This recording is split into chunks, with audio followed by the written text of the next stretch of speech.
새벽 예배를 하나님께 드리도록 하겠습니다. 다 같이 사도신경으로 신앙 고백드립니다.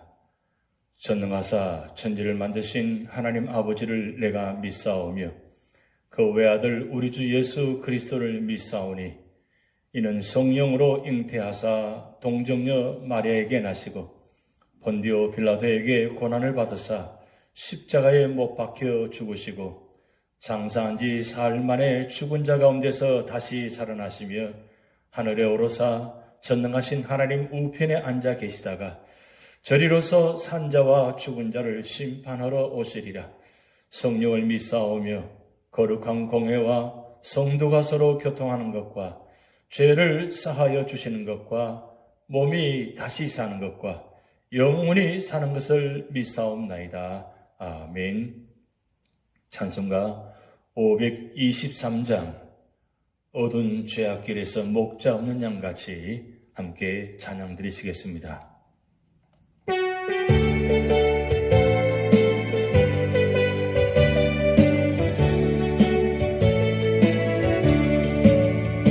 어두운 죄악길에서 목자 없는 양같이 모든 사람 길 찾아 헤맨다. 자비하신 하나님 독생자를 원해서 너를 지금 부르니 나오라. 이때라 주의 긍휼 받을 때가 이때라. 지금 주께 나와 겸손하게 아뢰라. 구원함을 얻으리 험한 십자가 위에 달려 돌아가신 주 다시 살아나셨네. 기쁘다. 죄인 구원하실 때 어서 주께 나와. 그 신은 내 구하라 구하라. 이때라 주의 긍휼 받을 때가 이때라. 지금 주께 나와 겸손하게 아뢰라. 구원함을 얻으리 주의 귀한 말씀에 영원 생명 있나니 주님 너를 용서해 주신다.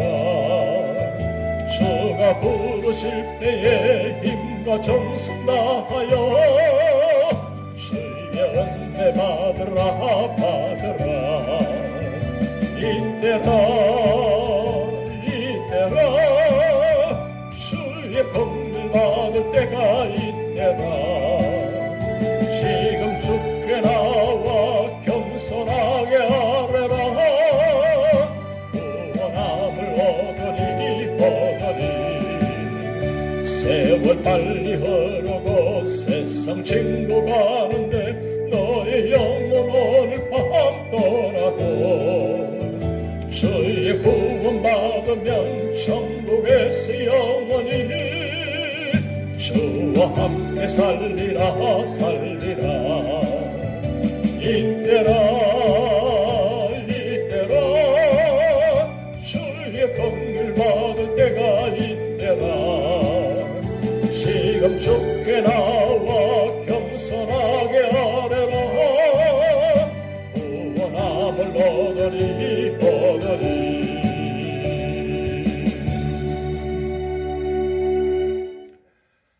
오늘 우리에게 주신 하나님의 말씀은 창세기 14장 말씀입니다.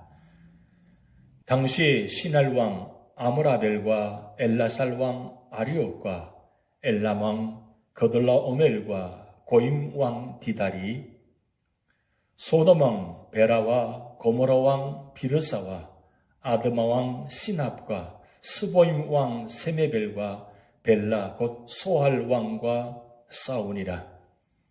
이들이 다 시딤 골짜기 곧 지금의 염해에 모였더라. 이들이 12년 동안 그돌라오멜을 섬기다가 제13년에 배반한지라. 제14년에 그돌라오멜과 그와 함께한 왕들이 나와서 아스롯 가느라임에서 르바 족속을 함에서 수스 족속을, 사웨 기랴다임에서 엠 족속을 치고, 호리 족속을 그 산 셀에서 쳐서 광야 근방 엘바람까지 이르렀으며, 그들이 돌이켜 엠미스밭 곧 가데스에 이르러 아말렉 족속의 온 땅과 하사손 다말에 사는 아모리 족속을 친지라. 소돔 왕과 고모라 왕과 아드마 왕과 스보임 왕과 벨라 곧 소알 왕이 나와서 시딤 골짜기에서 그들과 전쟁을 위하여 진을 쳤더니, 엘람 왕 그돌람 오멜과 고임 왕 디달과 시날 왕 아므라벨과 엘라살 왕 아리오 네 왕이 곧 그 5왕과 맞서니라. 시딤 골짜기에는 역청 구덩이가 많은지라. 소돔 왕과 고모라 왕이 달아날 때에 그들이 거기 빠지고 그 나머지는 산으로 도망하매, 네 왕이 소돔과 고모라의 모든 재물과 양식을 빼앗아가고 소돔에 거주하는 아브라함의 조카 롯도 사로잡고 그 재물까지 노략하여 갔더라. 동한 자가 와서 히브리 사람 아브라함에게 알리니, 그때에 아브라함이 아모리 족속 마므레의 상수리 숲을 근처에 거주하였더라. 마므레는 에스골의 형제요 또 아넬의 형제라. 이들은 아브라함과 동맹한 사람들이더라. 아브라함이 그의 조카가 사로잡혔음을 듣고 집에서 길리고 훈련된 자 318명을 거느리고 단까지 쫓아가서 그와 그의 가신들이 나뉘어 밤에 그들을 쳐부수고 다메섹 왼편 호바까지 쫓아가 모든 빼앗겼던 재물과 자기의 조카 롯과 그의 재물과 또 부녀와 친척을 다 찾아왔더라. 아브라함이 그돌라 오멜과 그와 함께한 한 왕들을 쳐부수고 돌아올 때에 소돔 왕이 사회 골짜기 곧 왕의 골짜기로 나와 그를 영접하였고, 살렘 왕 멜기세덱이 떡과 포도주를 가지고 나왔으니 그는 지극히 높으신 하나님의 제사장이었더라. 그가 아브라함에게 축복하여 이르되, 천지의 주제이시여 지극히 높으신 하나님이여 아브라함에게 복을 주옵소서. 너희 대적을 내 손에 붙이신 지극히 높으신 하나님을 찬송할지로다 하며 아브라함이 그 얻은 것에서 10분의 1을 멜기세덱에게 주었더라. 소돔 왕이 아브라함에게 이르되, 사람은 내게 보내고 물품은 내가 가지라. 아브라함이 소돔 왕에게 이르되, 천지의 주제이시여 지극히 높으신 하나님 여호와께 내가 손을 들어 맹세하노니 내 말이 내가 아브라함으로 치부하게 하였다 할까 하여 내게 속한 것은 실 한 오락이나 덜 메건 한 가닥도 내가 가지지 아니하리라. 오직 젊은이들이 먹은 것과 나와 동행한 아넬과 에스골과 마므레의 분깃을 취할지니 그들이 그 분깃을 가질 것이니라. 아멘. 오늘 창세기 14장은 넓게는 하나님께서 구약시대 구속사의 주역으로 선택하신 이스라엘 민족의 유명한 4명의 조상들의 생애를 기록한 창세기 제2부인 제13장에서 50장에 속하는 것입니다. 그리고 보다 좁게는 선민 이스라엘의 혈통적 조상일 뿐 아니라 구속사 전반에 걸쳐 모든 성도들의 믿음의 아버지로 부름받았던 아브라함의 일대기를 기록한 12장 1절에서 25장 18절의 연속 부분입니다. 이런 전체적인 문맥하에서 14장은 아브라함이 성경에 나오는 첫 전쟁 기사인 가나안 남북 전쟁의 혼란한 상황 가운데서 포로로 잡힌 조카 롯을 구할 뿐 아니라 혁혁한 전과를 올림으로써 하나님께서 선물로 주신 가나안 땅에서 급속도로 번성하였으며 새로운 실세로 자리 잡음으로써 가나안 땅을 기업으로 주시겠다는 하나님의 약속이 점점 현실화되어감을 보여주고 있습니다. 그러나 14장은 이에 머무르지 않고 성전한 아브라함이 살렘의 왕이며 제사장이었던 멜기세덱의 축복을 받았음이 언급되는 바, 여기서 멜기세덱과 아브라함 간에 있었던 사건은 그 역사적 의미보다는 영적인 의미가 더 중요하다 할 수 있습니다. 즉 멜기세덱은 장차 오실 구원의 주 그리스도를 예표하는 인물이며 그가 가지고 온 떡과 포도주는 그리스도께서 택한 자의 구원을 위해 친히 제공하신 살과 피를 상징하는 것으로서 실로 구속사적으로 중요한 의미를 지니고 있습니다. 이러한 14장을 좀 더 세분하면 다음과 같습니다.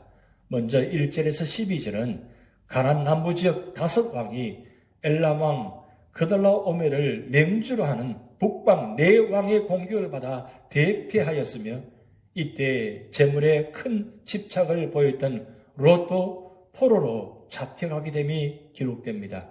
다음으로 13절에서 16절은 아브라함이 적과 자신의 군대를 모아 북방왕들을 기습하여 롯과 약탈당한 재물을 찾아온 사실이 언급되고 있습니다. 그리고 17절에서 20절은 개선한 아브라함에 대한 살렘 왕 멜기세덱의 축복이 언급되며 마지막으로 21절에서 24절은 소돔 왕이 전리품을 주겠다는 제의를 거부하는 아브라함의 청렴한 자세를 보여주고 있습니다. 첫 번째로는 1절에서 12절 말씀을 통해서 가나안 남북 전쟁과 롯의 사로잡힘에 대한 기록입니다. 본문은 선민 이스라엘의 조상이 될 족장들의 역사를 통해 구속사의 구체적인 흐름을 본격적으로 보여주고 있는 족장시대에 관한 기사 제12장에서 50장 가운데 하나님의 부르심을 받아 갈대아 우르를 떠나 가나안 땅 헤브론에서 사망할 때까지의 아브라함의 인생 여정을 보여주는 12장 1절에서 25장 11절의 연속 구문으로 아브라함을 향한 하나님의 약속을 언급한 지난 단락 13장 14절에서 18절에 이어 오늘 14장 1절에 12절 말씀은 국가 간의 첫 연합 전쟁에 대한 묘사와 함께 롯의 사로잡힘에 대해서 언급하고 있습니다. 이러한 본문에 언급된 전쟁은 아브라함이 하란을 떠나온 지 약 9년이 지난 때에 발발한 것으로 추정되는데 가나안 북부 메소포타미아 지역의 4개국과 가나안 남부 사해 지역의 5개국이 관련된 전쟁 기사입니다. 전쟁의 원인은 가나안 남부의 5개의 사해 동맹국들이 12년 동안 조를 바치며 섬겨오던 메소포타미아 지역의 맹주 엘람 왕 그돌라오메를 반역했기 때문이었습니다. 전쟁의 결과는 5개 사해 동맹국들의 비참한 패배로 끝납니다. 그리고 그 결과 당시 소돔성에 살던 아브라함의 조카 롯이 포로로 끌려가서 가게 됩니다. 한편 이처럼 가나안 남북전쟁이 성경에 소개된 이유는 본 전쟁이 약속의 땅 가나안에서 일어났을 뿐 아니라 구속사의 주요 인물인 아브라함과 그의 조카 롯이 밀접히 관련되었기 때문입니다. 즉 이 전쟁은 가나안 원주민들의 세력을 극히 약화시키는 대신에 당신과 언약을 맺은 아브라함을 가나안 땅의 주역으로 부각시키기 위한 하나님의 의지가 반영된 것인 바 이방인들 간의 전쟁임에도 불구하고 여기에 언급된 것입니다. 이는 이후 아브라함이 가나안 남북 전쟁 당시 롯을 포로로 잡아간 가나안 북부군을 추격 격파하고 롯을 구출하고 돌아옴으로써 소돔 왕의 영접을 받은 사실로 입증되고 있습니다. 한편 본문에서 롯의 사로잡힘은 세속적 번영만을 추구하는 자의 말로가 어떠한 것인지를 잘 보여주고 있습니다.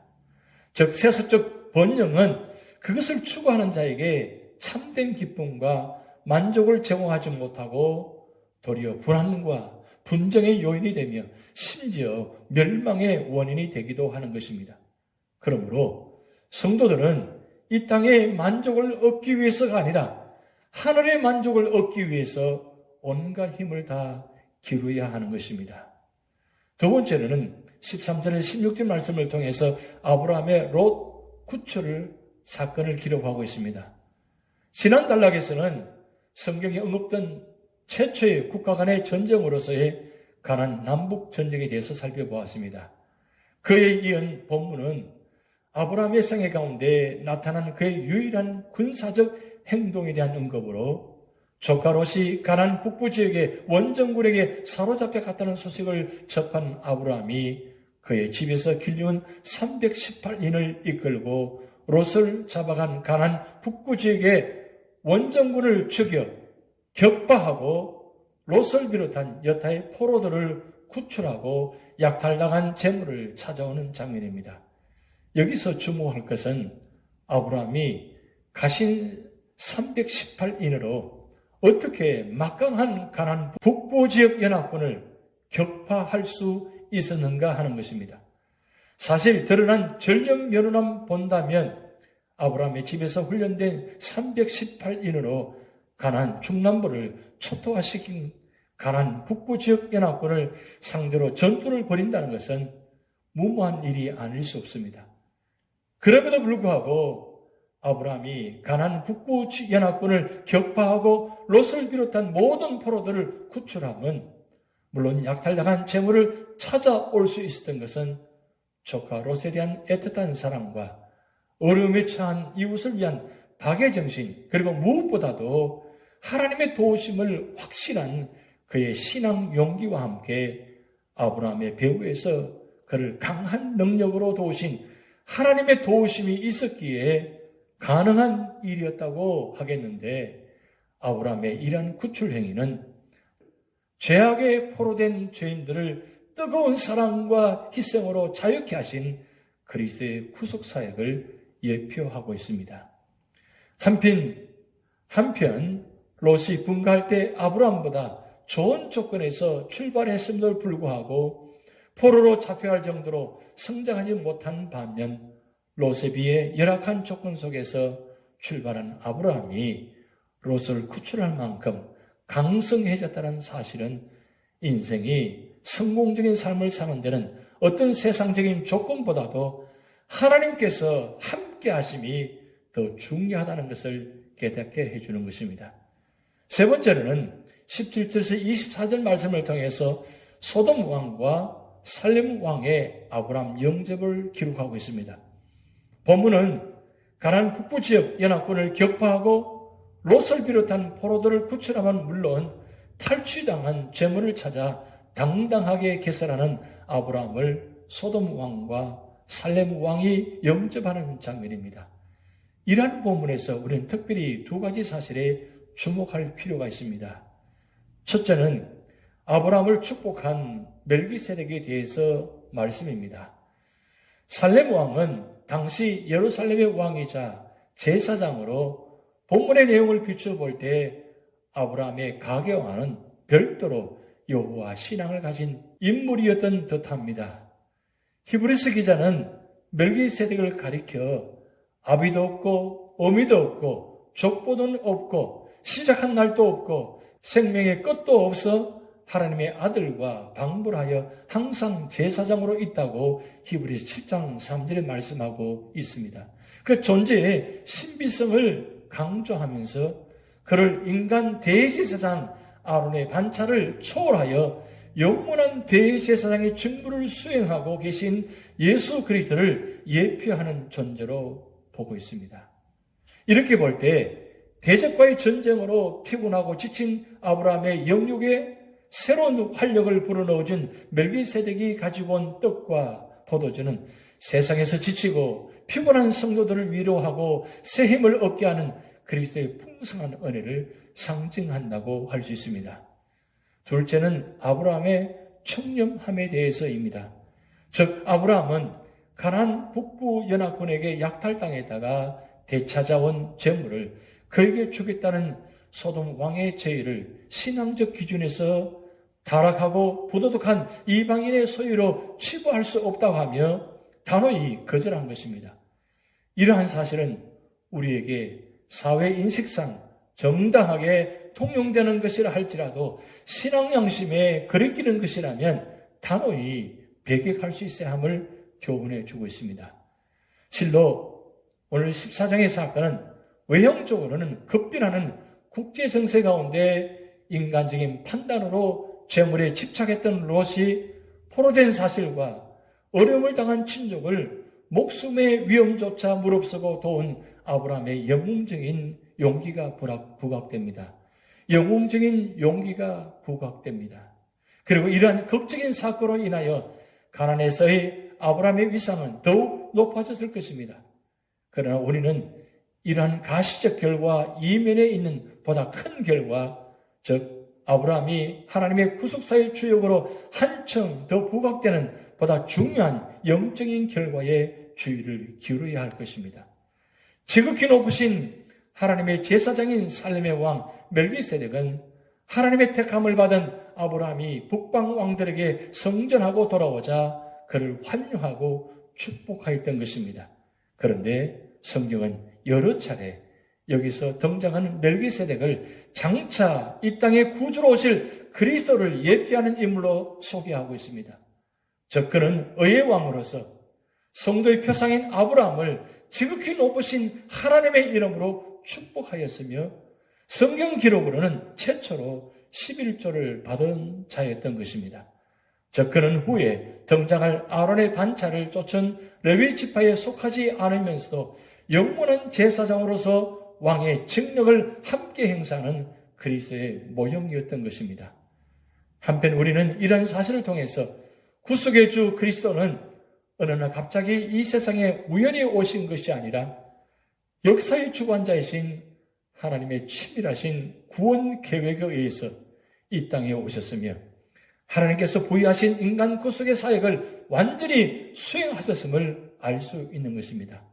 뿐만 아니라 멜기세덱이 모든 성도의 신앙의 조상인 아브라함에게 포도주와 떡으로서 힘을 주며 위로했듯이 멜기세덱의 반차를 쫓아 이 땅에 오신 그리스도께서 이 세상에서 사단과의 영적 싸움으로 피곤해진 아브라함의 후예인 성도들을 당신의 거룩한 피와 살을 희생하심으로 획득한 구속의 은혜로서 위로해 주실 것이라는 실로 감격스러운 사실도 확인할 수 있습니다. 아브라함이 전리품의 10분의 1을 멜기세덱에 바침으로 자신이 멜기세덱에 속했음을 고백했듯이 성도들도 그리스도를 통한 하나님의 구속의 은혜에 항상 감사하며 온전히 하나님께 속한 자로서 신앙을 고백하는 삶을 살아야 할 것입니다. 기도하시겠습니다. 하나님 아버지, 조카 롯을 구원하기 위해서 군대를 동원한 아브라함의 모습을 보았습니다. 또한 그 아브라함이 전쟁에 승리하고 돌아올 때에 멜기세덱을 통해서 축복하는 장면을 또 보았습니다. 하나님께서 미리 예표하신 예수 그리스도의 그림자가 되시는 모형이 되시는 바로 멜기세덱 왕을 소개하고 있습니다. 하나님, 오늘 우리 모든 자리가 바로 멜기세덱 왕처럼 언제나 예수 그리스도의 모습이 나타나게 하시고 또 우리를 통해서 예수 그리스도의 구원의 역사가 나타나시도록 하나님 축복하여 주시옵소서. 오늘도 고난과 역경과 질병과 아픔 가운데 있는 사랑하는 성도들 계십니다. 찾아가 주셔서 위로하여 주시고 성령께서 역사하여 주셔서 치료하는 광선을 비추어 주셔서 모든 질병과 아픔들을 깨끗이 치유하여 주시고 회복시켜 주시옵소서. 오늘 또 우리 재단에 속한 모든 연락하신 어른부터 어린아이들까지 영혼을 지켜주시고 육신을 지켜 주시옵소서. 감사드리며 예수님의 이름으로 축복하며 기도하옵나이다. 아멘. 다 같이 주기도문 하시겠습니다. 하늘에 계신 우리 아버지여, 이름이 거룩히 여김을 받으시오며 나라에 임하옵시며 뜻이 하늘에서 이룬 것 같이 땅에서도 이루어지이다. 오늘날 우리에게 일용할 양식을 주옵시고 우리가 우리에게 죄 지은 자를 사하여 준 것 같이 우리 죄를 사하여 주옵시고 우리를 시험에 들게 하지 마옵시고 다만 악에서 구하옵소서. 대개 나라와 권세와 영광이 아버지께 영원히 이사옵나이다. 아멘.